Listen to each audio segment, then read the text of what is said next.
defisit anggaran coba ditutupi dengan utang pemerintah.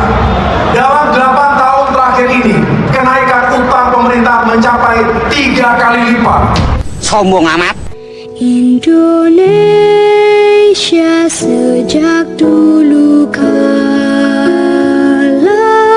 tetap dipuja-puja bangsa. Isu hutang pemerintah memang kerap ditebar demi memancing kebencian kelompok rendah literasi, termasuk oleh AHY di lapangan tenis indoor Senayan pada 14 Maret 2023. Entah mengapa 48 jam sesudah ditayangkan di kanal YouTube AHY, penonton pidatonya hanya 2,1K saja. Padahal 3 tahun terakhir masa pemerintahan SBY, kenaikan jumlah hutang sangat luar biasa. Tidak tanggung-tanggung, sampai 460% dari utang di masa pemerintahan Megawati, alias 4,6 kali lipat. Peningkatan di era Jokowi hanya 1,6 kali dibanding era akhir SBY. Ini pun bisa jadi lebih rendah dari angka inflasi kumulatif selama Presiden Jokowi memegang pemerintahan. Meski meningkat, peningkatan utang di era Presiden Jokowi diikuti dengan peningkatan pembangunan infrastruktur secara fantastis sebesar 200% hanya dalam 2 tahun awal menjadi presiden. Prestasi luar biasa yang tak dilakukan presiden sebelumnya, termasuk Soeharto yang mengklaim diri sebagai bapak pembangunan dan SBY bapaknya AHY itu. Sebagai info saja ya, Mas Mayor AHY, jalan tol yang dibangun SBY hanya 189,2 km. Sementara jalan tol yang dibangun Presiden Jokowi hingga tahun 2023 total mencapai 2.290 km, 12 kali lipat lebih panjang. Presiden Jokowi juga membangun 31 bandara dan 39 bendungan di era SBY. Pembangunan infrastruktur sangat malah sedikit, banyak yang mangkrak. Satu persatu orang-orang SBY yang terlibat proyek pun terkena kasus korupsi dan divonis bersalah.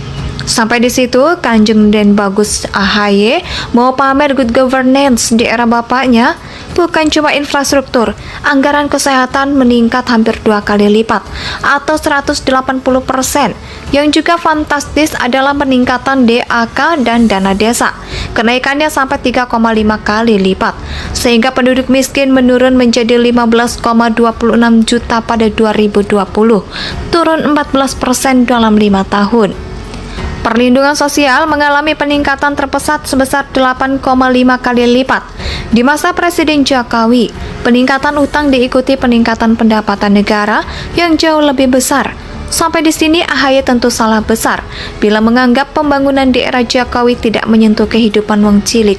Hutang pemerintah saat ini proporsinya tidak melanggar amanat Undang-Undang Nomor 17 Tahun 2003 tentang Keuangan Negara, yaitu rasio hutang kurang dari 60% dari PDB baik di era Presiden Jokowi maupun era SBY. Tidak pernah melewati 60%, meski sebenarnya banyak negara maju justru punya rasio hutang, bahkan lebih dari 100% dibanding PDB, termasuk Amerika Serikat, Prancis, dan Jerman, Cina, dan India. Di era SBY, hutang banyak dihabiskan untuk belanja subsidi BBM. Fakta-fakta ini seharusnya membuat AHY malu untuk asal ngecap. Era bapaknya itu era pemecahan rekor berhutang untuk hal konsumtif. Era bapaknya juga orang sakit cuma bisa menangis dan berdoa. BPJS sebagai satu-satunya asuransi kesehatan yang mengcover penyakit kanker dan lansia, semua terjadi di era Jokowi, bukan era Pepo. Dibanding SBY, Jokowi mengalami masa pemerintahan yang sangat relatif berat karena gangguan-gangguan politik dan bencana, radikalisme, maraknya demo-demo SARA, dan pandemi, berlimpahnya hoax. Belakangan ditambah krisis energi dunia dan invasi Rusia ke Ukraina yang telah memancing hiperinflasi dunia. Kalau faktor-faktor eksternal itu terjadi di era SBY, mungkin Pepo hanya akan mendekap dada dan berkata, "Saya prihatin." Isu hutang pemerintah memang kerap ditebar demi memancing kebencian kelompok rendah literasi, termasuk oleh AHY di lapangan tenis indoor Senayan pada 14 Maret 2023. Entah mengapa 48 jam sesudah ditayangkan di kanal YouTube AHY, penonton pidatonya hanya 2,1K saja. Padahal 3 tahun terakhir masa pemerintahan SBY, kenaikan jumlah hutang sangat luar biasa.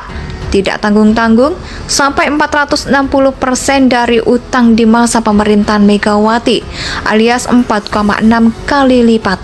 Peningkatan di era Jokowi hanya 1,6 kali dibanding era akhir SBY. Ini pun bisa jadi lebih rendah dari angka inflasi kumulatif selama Presiden Jokowi memegang pemerintahan.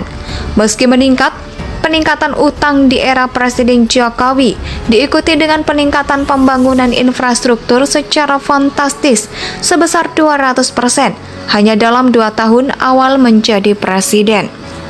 Prestasi luar biasa yang tak dilakukan presiden sebelumnya, termasuk Soeharto yang mengklaim diri sebagai bapak pembangunan dan SBY bapaknya AHY itu. Sebagai info saja ya, Mas Mayor AHY, jalan tol yang dibangun SBY hanya 189,2 km. Sementara jalan tol yang dibangun Presiden Jokowi hingga tahun 2023 total mencapai 2.290 km, 12 kali lipat lebih panjang. Presiden Jokowi juga membangun 31 bandara dan 39 bendungan di era SBY. Pembangunan infrastruktur sangat malah sedikit, banyak yang mangkrak. Satu persatu orang-orang SBY yang terlibat proyek pun terkena kasus korupsi dan divonis bersalah. Sampai di situ, Kanjeng Den Bagus AHY mau pamer good governance di era bapaknya. Bukan cuma infrastruktur, anggaran kesehatan meningkat hampir 2 kali lipat atau 180%. Yang juga fantastis adalah peningkatan DAK dan dana desa. Kenaikannya sampai 3,5 kali lipat, sehingga penduduk miskin menurun menjadi 15,26 juta pada 2020, turun 14% dalam 5 tahun.